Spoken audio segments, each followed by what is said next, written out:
है, जितना भी सर्वांगसम होता है वो सब के सब समरूप होता है। और समरूप का अगर दो कोण बराबर है तो त्रिभुज समरूप हो जाता है, ठीक है। अगर भुजाएं समानुपाती और एक कोण बराबर हो जाता है तो त्रिभुज समरूप हो जाता है। अगर तीनों कोण बराबर ए से तीनों कोण बराबर है तो त्रिभुज समरूप हो जाता है। ये सब आपको दिखाना है, ठीक है। ये समरूपता का नियम होता है, ये सर्वांगसम और समरूपता, ये याद रखिएगा, इसमें हम यूज करेंगे। अब चलिए कथन हम समझ लिए कि यदि दो त्रिभुजों में संगत कोण बराबर हो तो उनकी संगत भुजाएं एक ही अनुपात में होती है, एक ही अनुपात को समानुपाती बोला जाता है और इसलिए ये त्रिभुज समरूप होते हैं, ये लिखा हुआ है। उसके बाद इसका व्याख्या, तो व्याख्या आपको करना होता है। देखिए तो व्याख्या देखिए हम लिखे नहीं है लेकिन हम एक बार बोल देते हैं। तो फिगर व्याख्या क्या करेंगे कि मान लिया ए बी सी और डी ई एफ दो त्रिभुज है, ठीक है, जिसकी संगत कोण बराबर है, जिसका संगत कोण बराबर है। या ऐसे कह सकते हैं, मान लिया ए बी सी और डी ई एफ दो त्रिभुज है जिसकी संगत कोण ए डी के कोमा बी ई के और सी एफ के बराबर है। ये व्याख्या हो जाएगा, ठीक है। व्याख्या के बाद आपको पता है कि लिखा जाता है दिया गया है। तो दिया क्या गया है, तो दिया गया है कि इसकी संगत कोण बराबर है, मतलब कोण ए कोण डी के, कोण ए कोण डी के, कोण बी कोण ई के, कोण सी कोण एफ के, ये बराबर है। उसके बाद दिया गया है के बाद लिखते हैं सिद्ध करना है। तो सिद्ध क्या करना है, तो सिद्ध करना है कि इसकी भुजाएं समानुपाती होगी। समानुपाती मतलब ए बी बटा डी ई, फिर ए सी बटा डी एफ और बी सी बटा ई एफ, ठीक है। उसके बाद हम करते हैं रचना, और एक और हमको सिद्ध करना था, इसलिए ये त्रिभुज समरूप होता है, मतलब हम त्रिभुज समरूप दिखाना है हमको, ठीक है। तो आपको ये रचना हमको क्या करना पड़ेगा, रचना। अगर देखिए इतना से सिद्ध नहीं होता है तो हमको रचना करने की आवश्यकता पड़ती है। तो हमको इतना से सिद्ध नहीं होगा, जितना दिया गया है उतना से सिद्ध नहीं होगा, हमको रचना करने की आवश्यकता पड़ेगा।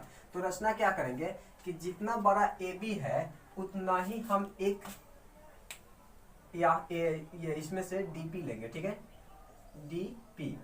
जितना बड़ा ए बी है उतना ही बड़ा डी पी लेंगे, ठीक है। और जितना बड़ा ए सी है उतना ही बड़ा हम डी क्यू लेंगे, ठीक है। और P से Q को मिला देंगे, ठीक है। जितना बड़ा AB है उतना ही बड़ा DP, जितना बड़ा AC है उतना ही बड़ा DQ ले करके और इस दोनों बिंदु P और Q को मिला देंगे तो ये आपका प्राप्त हो जाएगा, ठीक है। तो हम लिख दे हैं AB बराबर DP तथा AC बराबर DQ लेकर P से Q को मिलाया, यह आपका रचना हो गया, ठीक है। रचना के बाद आपको पता है प्रमाण प्रूफ देना पड़ता है कि क्या कैसे।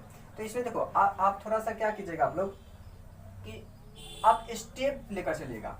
तो आप इसको देखिए, पहला स्टेप में हमको क्या करना है कि ये वाला त्रिभुज और ये वाला छोटा वाला त्रिभुज को सर्वांगसम दिखा दीजिए।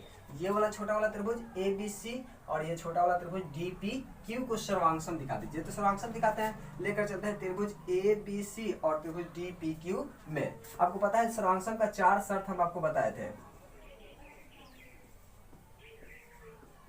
और त्रिभुज के सर्वांगसमता का 4 शर्त, इसमें से कोई एक दिखा दीजिए, आपका ये सर्वांगसम हो जाएगा। तो त्रिभुज ए बी सी और डी पी क्यू में, ए बी सी और डी पी क्यू में ए बी बराबर है डी पी के, ए बी बराबर है डी पी के और यह ए सी बराबर है डी क्यू के।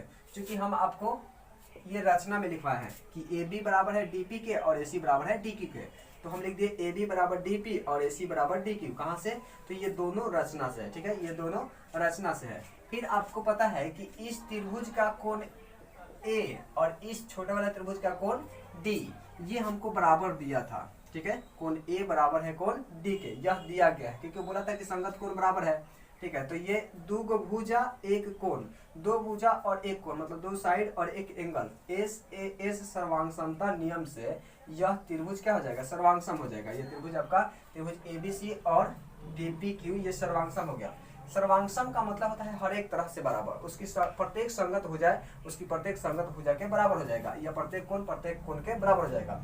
और सर्वांगसम हो गया तो आपको पता है कि इसकी कोण बी और इसका कोण पी के बराबर हो जाएगा, कोण बी बराबर हो जाएगा कोण पी के। CP corresponding part of congruent triangle सर्वांगसम त्रिभुज के संगत भाग है। इससे यह त्रिभुज क्या हो जाएगा, ये कोण बराबर हो जाएगा, कोण बी बराबर हो गया कोण पी के। इसको हम मान लिए समीकरण 1, ठीक है। अब आपको दिया गया था कि कोण बी किसके बराबर है, कोण ई के। यहाँ हम दिखा दिए कि कोण बी बराबर है कोण पी के, ये सर्वांगसम दिखा करके। और हमको दिया गया था कि कोण बी बराबर है कोण ई के, इसको मान लिया समीकरण 2। ये कहाँ से, तो ये दिया गया था, ठीक है। तो आप देख सकते हैं कि इस समीकरण 1 और समीकरण 2 में यह लेफ्ट हैंड साइड बराबर है, तो किसी का लेफ्ट वाला बराबर होता है मतलब उसका राइट भी बराबर होगा। तो इसका समीकरण 1 का राइट में कोण P है और समीकरण 2 के राइट में कोण E है, मतलब कोण P बराबर हो जाएगा